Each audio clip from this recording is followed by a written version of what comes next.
Hello everyone, welcome to the Business Agility webinar series organized by RxHI. My name is Ravi Kumar and I'm the organizer of this series, and we have Mr. Vinesh Sukumaran as our speaker today. So let me take you through the intent of this webinar series, which is on the next slide that you are going to see on your computer screen. So this webinar series has been divided into six topics: strategic management and leadership, lean and agile practices, technology and engineering practices, analytics and decisions, operational excellence and business performance, and organizational development and change management. These are the practice areas identified at RxHI, and we call them as the enablers of business agility. And what we are trying to showcase in this webinar series is that for an organization to be truly agile, it needs to function in an integrated manner through these six practice areas. Consistent with this philosophy, we completed 5 webinars until yesterday, and this is the last webinar of this business agility series. And we are discussing organizational development and change management here. So on the next slide, let me introduce you to today's topic and our speaker. So today we have Mr. Vinesh Sukumaran, who is an organizational development consultant and a positive psychologist. He's at Bangalore. And today he would be talking about the behavioral approach to organizational development. So it's time to finally kickstart this webinar. I'm welcoming all of you to this webinar, and let me hand over the reins of this webinar to our speaker, Mr. Vinesh Sukumaran, and he will take us through the topic. Thank you so much, Vinesh, joining today. Over to you. Sure. Thank you very much.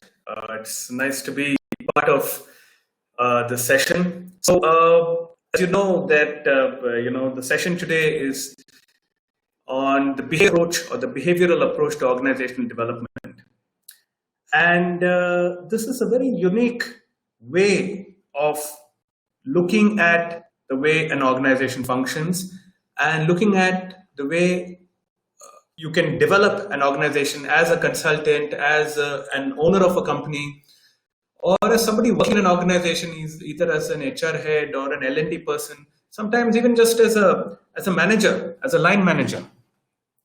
So that's the intent of this this webinar. So just a little bit about myself. My name is Vinesh Sukumaran. There are a couple of things that I do. I do training programs for organizations. 95% of my clientele are companies. I do coaching sessions, mostly for leadership and executive teams. I also do consulting work. So there are a lot of companies for which I essentially give them the ideas and they do the work or execution themselves. And then I also write. So I write for a lot of magazines in India. These are some clients who I work with. It is not an exhaustive list, but it's an indicator. I hope that gives an idea of the kind of clientele I've dealt with. I must have worked with a few thousand clients, but this is just some of them. This is my recent book. It's called From Behavior to Well-Being. So whether I'm training or coaching or writing or consulting, it's all about one thing. It's about understanding behavior and using that for personal effectiveness, using that for organizational development. Likewise, I also help positive psychology, and that's an area of expertise. You'll find my book on Flipkart, Amazon, Infibeam, and so on. So if you want to know more about myself, please go to vineshsukumaran.com and you will find other things, other details of myself. So what can you expect at the end of this particular session? I want you to see this as a mug of brushes. And while I will focus on 3 or 4 strong brushes or elements from here, you will see a lot of things in this webinar which you can pull out and use. Okay, so that's the agenda, and that's what you can expect to see from this webinar. I'm following something in this webinar called the secret model. So do look out, keep looking out for a screen like this. If you see a blue screen like this, that means that's a secret. And I will essentially tell you the essence of the secret. So you will find a blue screen. At the bottom of that screen, you will find the secret. And the secret will be, or rather at the bottom of the screen, you will find the secret number, and the secret will be written here. All right. Okay. So what exactly is organizational development? So as a starting point, I want to just, I've sort of combined together or crunched in definitions from several books, several, if you like, TED Talks, and so on. So showing you is the essence of definitions from across the world. So the first important thing about organizational development is to improve a system or a company or sometimes a community. Here in OD, normally we are referring to a company or an organization, and help them achieve bigger, better goals and help them perform better.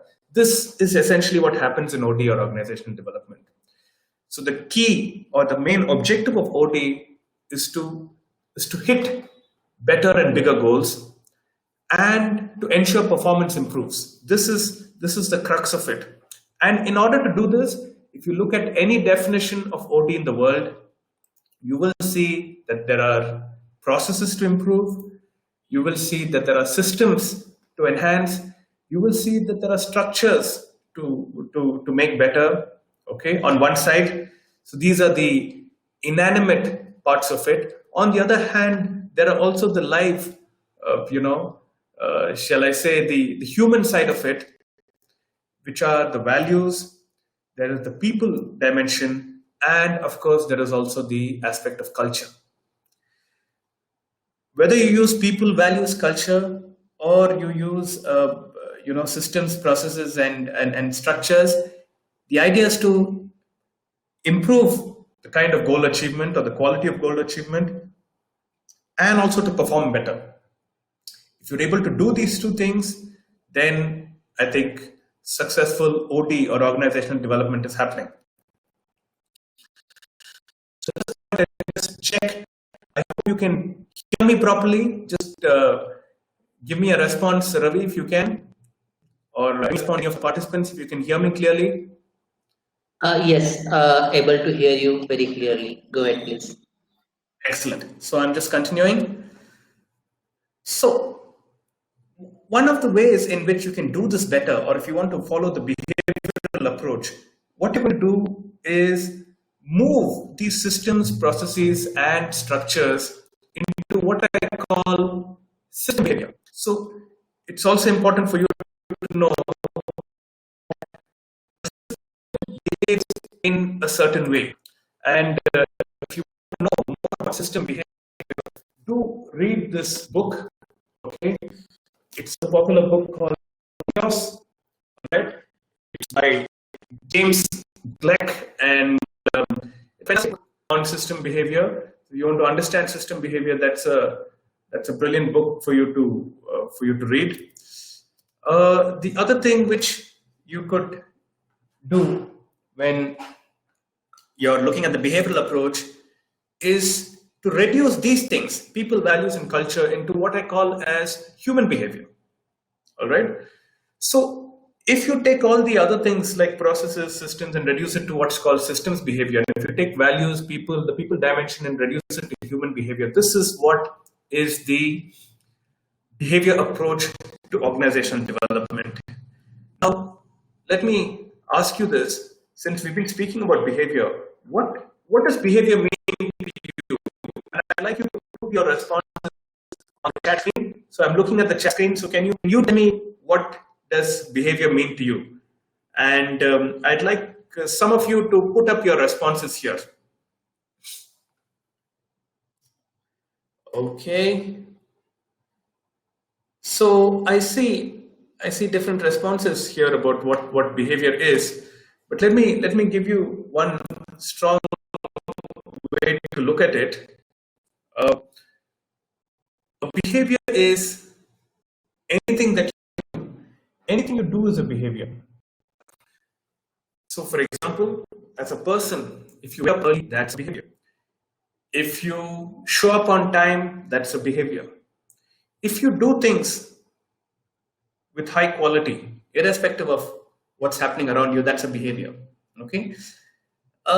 Likewise, there is also, like human behavior, there's also a system behavior where if you do a certain thing, then in the beginning of computer science, when computers were just there was this popular, acronym called GIGO or GIGO, which means garbage in, garbage out. That's nothing but a system behavior. In organizations, there are certain behaviors. What is an organization's behavior in terms of what the organization does? So if you're saying behavior is anything that you do, okay, you can replace that as the heart of this process and saying, what should I do to achieve goals? What should I do to perform better? What am I doing as a human being? Or as what are my people doing? And what are the processes and systems and structures in my organization doing? Once you understand all this, that essentially is the system or the behavioral approach to organizational development. So here I'm saying that, look, you can replace everything by behavior. Now, why am I sharing this with you? This is fundamental to the behavioral approach to organizational development. I see in many companies there are OD or organizational development teams, and sometimes under that team is a training team, is a team on employee engagement, is sometimes even the part of the HR team comes under the OD team. And here's what I noticed: human resource management and allied functions, unfortunately, in many companies are not taken so seriously. And one of the reasons they're not taken seriously is because they're not able to achieve goals, they're not able to enhance performance. So they are seen as support functions rather than real functions. Okay. So the important part of the behavior approach is to make sure that whatever you do under OD, behavior should be impacted and eventually performance should be impacted. So for example, there are many companies which under the banner of employee engagement, they do a lot of things, like they have a fun day, they have fun Fridays, they have family days, and so on. And I've noticed this because I spend a lot of time in other companies and inside the company, and then I see what's happening in HR and what's happening in OD and training and so on. Many things that companies do for employee engagement actually don't engage employees. They actually disengage employees. And what this does is it creates a sort of, it creates the opposite effect of what you're trying to achieve. So sometimes you're having a family day, and if you're having it on a Saturday, everybody in the company just sort of hates it because they don't want to sacrifice a Saturday to come to office to do anything, even if it's getting your families to know each other. So the point to keep in mind is what you do under organizational development should impact employee behavior. So if you're trying to keep employees engaged, what you're doing should help them be engaged. In fact, this situation that we are in, this lockdown and work from home situation, in many, many companies, work from home was a privilege that sometimes you gain only after you reach a certain level. And so if you can tell people that please work from home, if you achieve your goals, you will be allowed to work from home. And I've actually recommended this to one of my clients and told them that, look, since work from home is such a privilege, and by the way, this is pre Corona times. Okay, sometime last year, in the past years, I've told some companies, if you have a group of managers who are saying that they would like to work from home and that's a privilege, tell them you can work from home every day, provided your targets are met, deadlines are not missed, and you do what you're supposed to do. And interestingly, a lot of people uh, ended up being far more engaged because they want to retain, they want to hold on to this privilege of working from home, and they don't want to lose it. And because they don't want to lose that privilege, they continue to perform. So that's what I mean by the behavioral approach. So when they did this, they actually did something which impacted the behavior of the managers, because the managers made sure that they do their job really well, because they don't want to start coming to office again, or they want to go to office at their own will, and not because they have to, but because they want to or they choose to, and they wanted to have that freedom of choice. So that's my first secret. So here you see the blue slide. Development intervention should impact and intern performance. If you're able to do this, the organization development is being successful. Okay, let me move on to the next. I'm going to do this small exercise. It's called the clapping exercise. And let me try it out with one of the participants here. So let me pick Mr. Ravi. Ravi, I'm going to start clapping. And Okay. I want you to count. When I say start, just listen to me first. Listen to the clapping. When I say start, I want you to start counting, and you can count in your own way. Okay. So don't start yet. I'm going to just do the clapping, and you start counting only when I say start. Okay.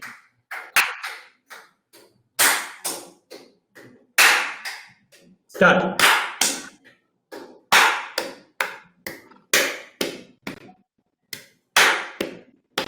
Okay, Ravi, can you count out? Yes. 18, 19, 20, 21, 22, 23, 24, Okay. 25. That's enough. That's enough. You can stop. Yep. Thank So, you. thanks for that, Ravi. Now, what happens is, one of the things that I was doing is I was making every fourth beat louder. So I was not clapping like this.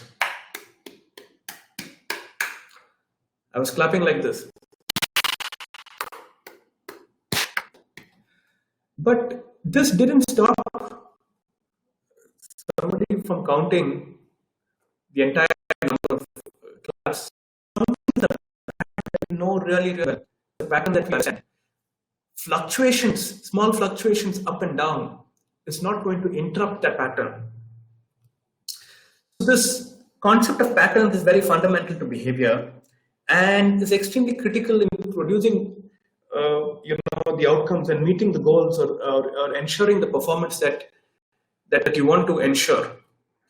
So in systems, there are certain patterns, and let me give you one popular pattern. In many companies, performance appraisals happen at a certain time of the year. In a lot of companies, it happens around Feb, March, around this time, Feb, March, April. All right. So let me ask one of the participants. So if you tell me, Ravi, what are some patterns that you have noticed in systems? What are some system patterns that you have noticed in all the organizations that you have worked? Can you tell me patterns which you have noticed on any organization that you worked? Are you talking about the patterns at the time of appraisals? Anything? Any pattern. It does. I just gave you appraisal, the performance appraisal as an example. But otherwise, any pattern that you've noticed in the one of the patterns. Yeah. Okay, one of the pattern I can see is that when the deadlines are nearing, right, there is a lot of rush, and somehow people feel proud how much they have slogged in the past couple of months. So that's one pattern. Another pattern I Okay. typically 1 second. see. Let me just stop you. Let me stop you, Ravi. So what you told me is really a human pattern. Okay. So it's a pattern where you're saying when deadlines approach, people become more rushed. And in the end, once it is over, once they achieve what they're supposed to achieve, they feel very proud. Yes, that's a very good human pattern. So can you tell me some patterns about the system? So the example I was giving is performance appraisal happens at a particular time every year. So this is a pattern. Every year, Okay. come March, April, there's a performance appraisal. So this is a pattern related to time. Like that, any other pattern related to systems? One of the pattern is basically towards the end of December, lot of trainings happen. This is one pattern. Or Excellent. another pattern is towards the end of March, the procurements are down. Another pattern. Correct. Or what I would say, the exit in the organization is pretty high during April to June. Another pattern. So I could think of this. Excellent, excellent. These are brilliant patterns where you can almost make a reasonable prediction that some things are going to happen. Okay, so these are some system patterns. Like for example, there's a very popular pattern I've noticed in organizations where there are a lot of organizations which are in an IT park or which are in a posh locality tend to attract much better talent. Okay, compared to very good companies which don't have the luxury of the same kind of infrastructure. So like this, can you think about any human patterns? You told me one human pattern that people work extra hard. There's a lot of rush towards deadline, and then they feel proud. Any other human patterns you can think about? Another pattern is, as I said, making decisions where to join. Okay, so it is more about the salary. Okay, not about the value. So that is another human pattern. Very typical Another, human pattern, right? okay. Uh, uh, I mean, I have one I've talked about you, right? So there are several human patterns. I'm just trying to connect what should I No problem, no speak problem. Take a about. minute. Yeah, human pattern is basically one I have noticed is that unless I have seen that people don't really like to take instructions, advice, or suggestion from anybody whom they're not reporting to. Uh, so this one human pattern I have very strikingly noticed. This is a great Okay. human pattern. That's enough. Yeah. That's enough, Ravi. Thanks for Yeah. that. Yeah. I'm happy to hear your insights. So a big part of organizational development is, and that's my second secret, identify behavior patterns in organizations and in people to help produce predictable outcomes. So the beauty of a pattern is, you know if I do this, this is going to happen.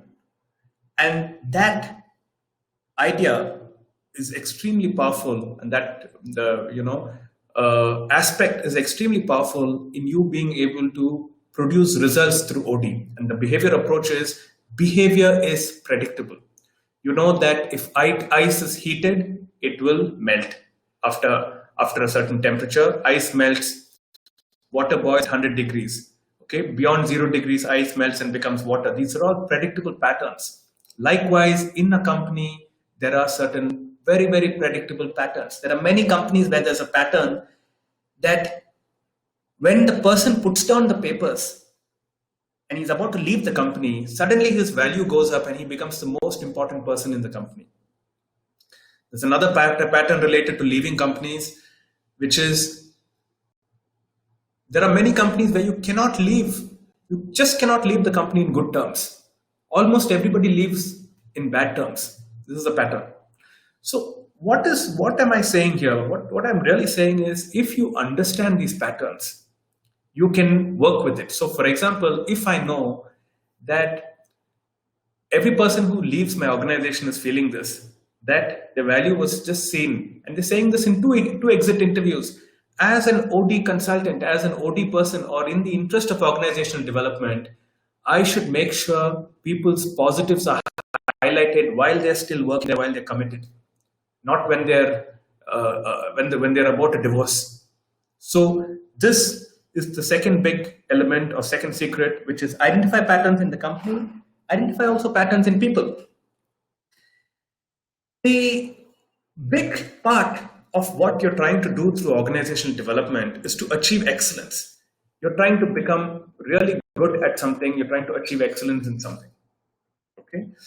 And if you want to achieve excellence, a good, quick organizational development strategy is to find out how you can reproduce excellence. And reproduce means somebody has already excelled or some system has already excelled in it before. Okay. Now you can learn lessons from companies through what they're planning, through their strategies, through their marketing, through the support, through all these things. You can also learn lessons from people. Okay. So you can learn from people, you can learn from organizations. And I'm going to give you, let's say this exercise, the point of this exercise is to improve the website and of your company. Okay, so what happens here? Imagine that you are running a company. Okay, and for the purpose of this particular webinar, I'm just using the RX Agile website as the example. Imagine you want to improve the RX Agile website. Okay, what can I learn, or what elements of excellence can I learn from others? I'm going to give you two websites. Okay, one is the website of an Indian company called Swiggy. The other is the website of a company called Apple. And I'm going to just put this up on the chat screen. If you look at your chat screen, you will have links to these two websites. And I want you to click on those links. And I will give you about 5 minutes. And I'm going to start your timer now. I will give you 5 minutes. Visit those websites. Okay. So whoever are participants, like here I can see the participant Ravi, I want you to visit those two websites and tell me from each website 5 lessons you can learn, which you can incorporate into your own website. So this is what we're doing is we are learning how to reproduce excellence from a system. And here the system is a website, okay? Or the process or system which we're talking about is the website. So I want you to go to these two websites, visit these two websites, and pick out 5 things which those websites are doing, which you are not doing in your own website. So 5 things from the website, 5 things from Swiggy website. So I'll give you 5 minutes.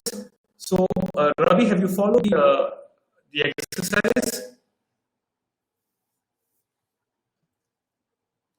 Yes, I'm looking at the Excellent. website and I'll come to you in So another 4-5 minutes. You can look at the website. Then stop. Your time starts now.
I think I'm okay to Yeah, discuss. excellent. Okay, you can speak. You can tell me, Ravi, what did you learn from the two websites? So, which one do you want to tell me first about, Swiggy or Apple? Swiggy. I'll start with Swiggy. So what I learned Okay. from this website is basically number one, the website clearly says that it's in the business of food. They have chosen Okay. pictures like that, and I can see it's a mix of various type of food. Second thing, I felt that the focus is on the sales, okay, which definitely every company would like to do. And I felt that since it's a business based out in India and the cities where they might having maximum business, there are clear sales magnets here from where people can navigate. So that also I could learn from this. Another thing is, the Swiggy's index page is not at all cluttered. There are only three sections to it. That's it. That's it. Perfect. That's it. Another thing I saw about Apple's website is again focus is right onto the product and on how they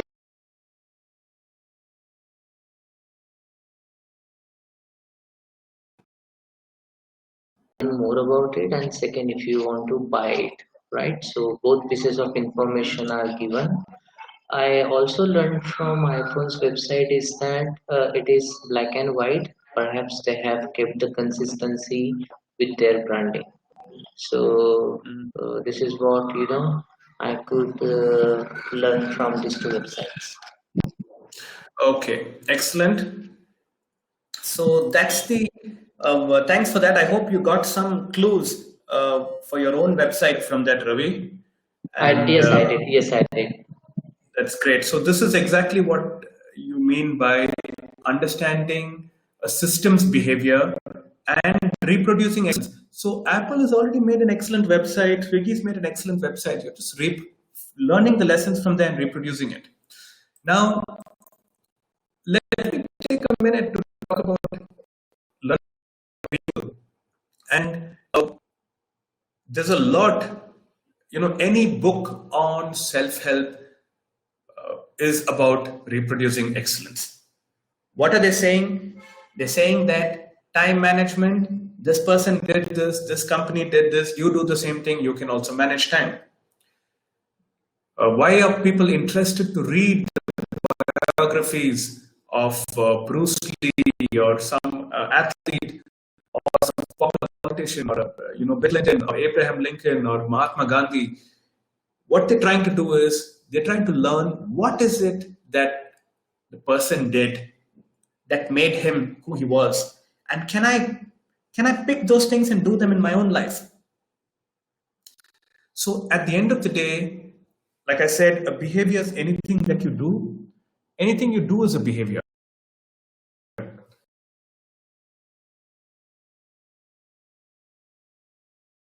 Because doing inside, like a lot of companies try to imitate or copy what the larger companies or the most successful companies in that field are doing. This is nothing but trying to understand the behavior of a company and using it to produce excellence. Likewise, with people, most books out there are trying to tell you what did successful people do, what did the best people do, what did the smartest people do, and and I'm talking about nonfiction, and can I do the same thing and be the same kind of person? Okay, the entire weight loss industry is based on reproducing excellence. Why are weight loss and diet programs popular? A diet is nothing but a system or a process. You follow this diet, keto diet, General Motors diet, all these things are system or process behaviors. You follow the same thing and you will produce the same results. Similarly, exercise is nothing but a human behavior. You follow a certain kind of exercise, you will get a six pack. You do this kind of exercise, you will lose weight. You do this kind of exercise, you will become, you'll get stronger legs of leg muscles and you can run a marathon and so on. Once again, what you're doing is reproducing excellence. That's essentially what's happening. Okay. So here's the secret. Um, is that organizations and people who are excelling they're going to leave clues. They're going to tell you exactly what you need to do. They're going to tell you exactly what you need to do to be able to achieve the same thing. So if you just study excelling systems, excelling organizations, excelling people, you can get enough clues from them in order to be able to achieve the results yourself.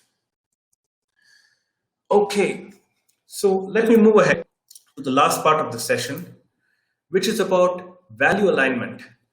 Now, the reason I just wanted to pick this is just like in human beings, if you have certain values, it's something which a behavior is what's happening on the surface. A value is what's happening under the surface, which is causing you to behave in a certain way, which is why a lot of companies pay close attention to their values.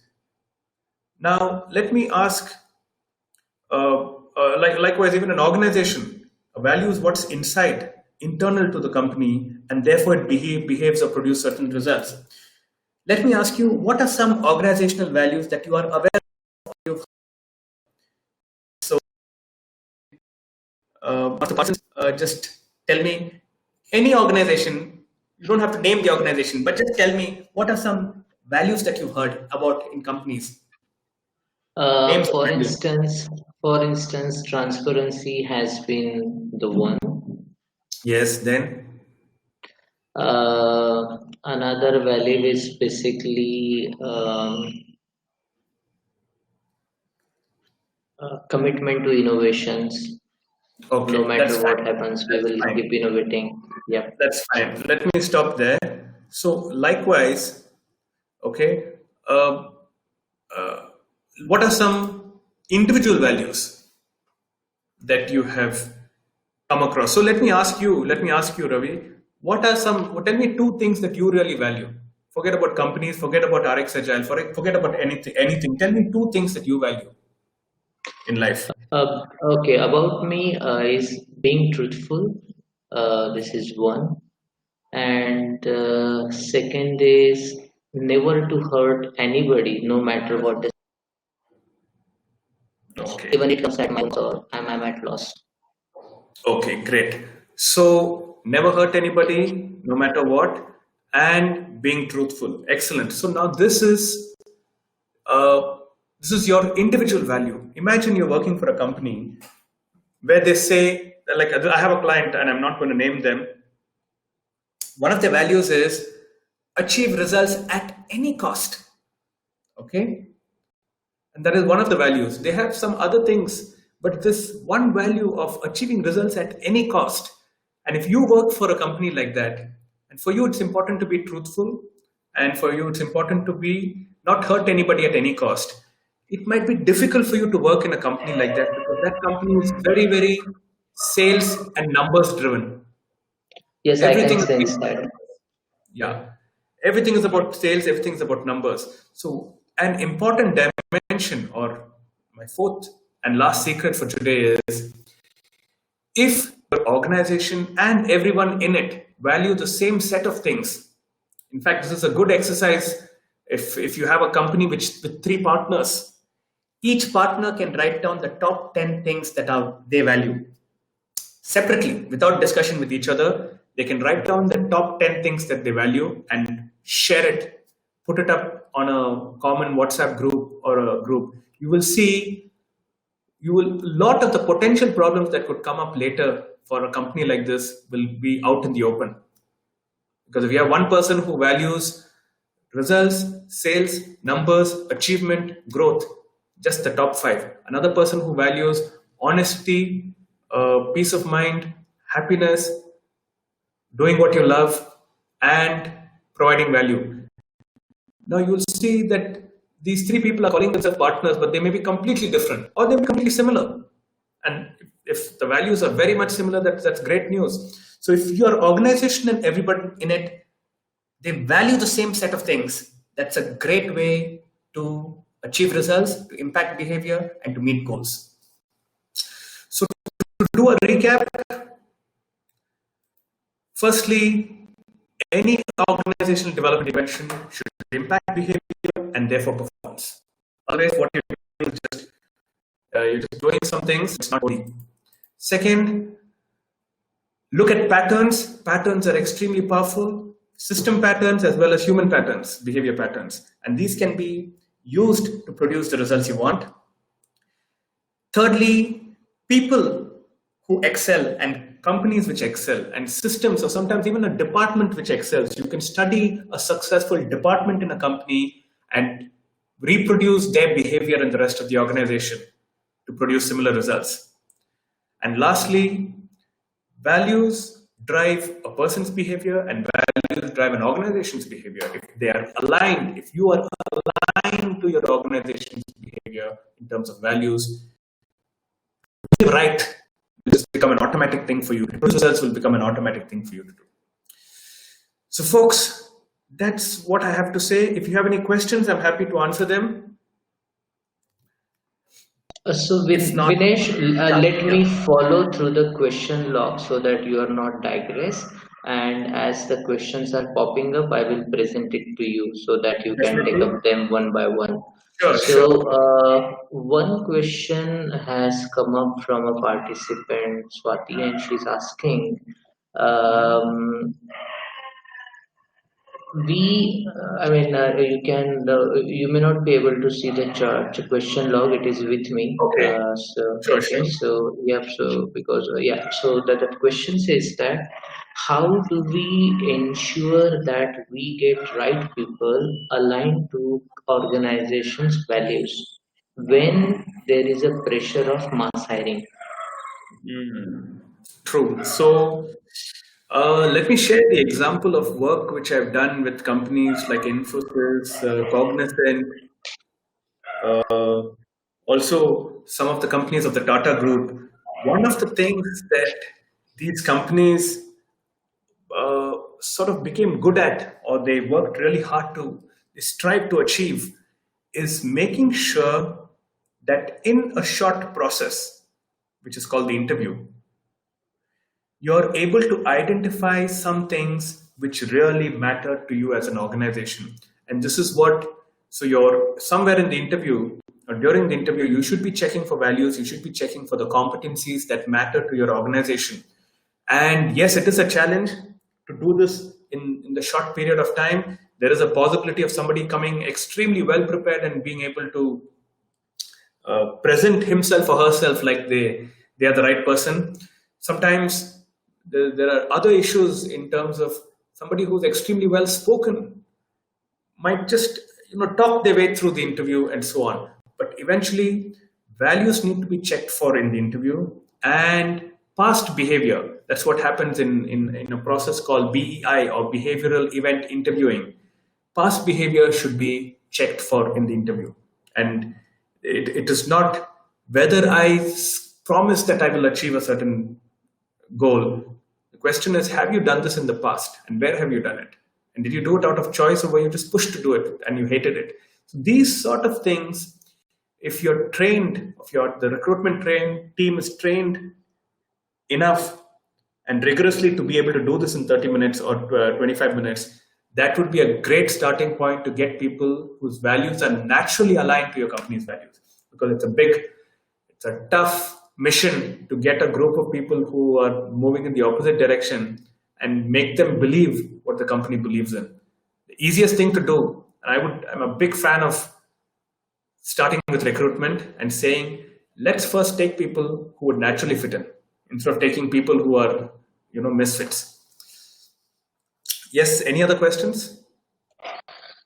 So I can see one more question from participant Kiran. He's asking or she's asking, I'm a fresher. How do I ensure that an organization is fit for the values I care about? Yeah.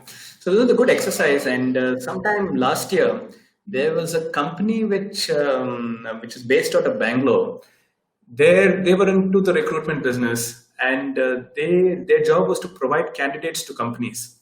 And they said, look, since I have trained so many companies to conduct interviews to hire the right candidate, why don't you tell candidates how to get into the right company? I said, yes, that makes sense. So, but I was very clear, I'm not going to, I mean, over the years, having worked with companies, you also tend to have companies' competencies. You have their interview evaluation sheet and so on. So I said, I'm very clear. I'm not going to tell you this company do this and so on, but I'm going to tell you a set of things which will help you get the right job. And one of the things which I suggested to them is almost every company nowadays is very, what should I say, transparent about what they stand for, what drives them. So before you join a company, the first thing you should do is some exercise on self-awareness and to understand when did you really enjoy your job? What were you doing then? When did you really hate your job?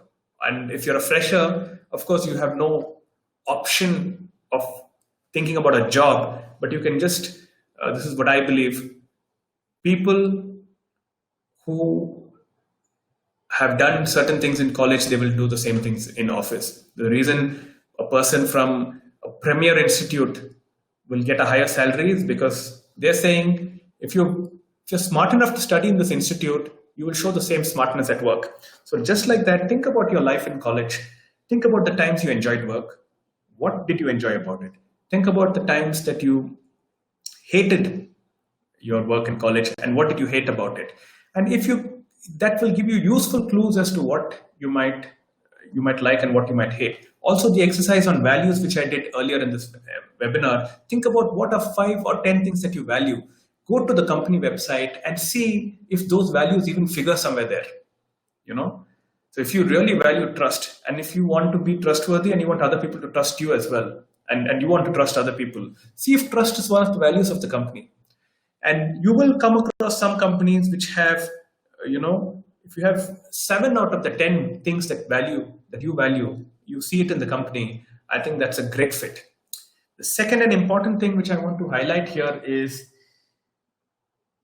you may be in the best company which has the values that you value, but also you have to be a good fit, not just for the company, a good fit for the job that you're doing. Unfortunately, today, many people are a wrong fit for the job, not the company, for the job that they're doing. For example, if you're a guy who just doesn't like details, and if I ask myself, in college, what did I hate? And one of the things I hated is when I had to go into the details of the project which I did in college, when I had to go into details of, the team members' expenditure for the college trip. Whenever there are details, I hate it. And I'm taking up a job which is highly detail oriented. That's, I think, a great formula for disaster. So as a fresher, look at all the times you enjoyed work and what did you enjoy. If you enjoyed organizing your college fest, if you enjoyed going to other colleges and representing your college, if you enjoyed meeting new people, and all these things had that meeting new people element, you would be great in a job and a company which allows you to meet new people. So I hope that answers that. Yeah, I think so. So, in interest of time, we need to wrap up because we have some other engagements coming up. But let me ask you one question from my Sure. side, and I will pass on all the questions to you, which I can see in the chat log, and you can Sure. respond. Just one quick question. So, this makes it makes sense what I learned from you. I heard in this same thing. So the question is, let's talk about freshers recruitment, right? Who are Mhm. basically the new talent and capital for the organization. But the current Mhm. recruitment system still tests you, as an entry criteria is about the technical skills. So if you see the entry criteria, for example, a mock exam that has been conducted, it is all about the technical stuff or the analytical skills, right? Then aren't we not supposed to include some behavioral testing to look for the cultural fit? Let me tell you 1 or 2 things. One is the smarter companies are doing that.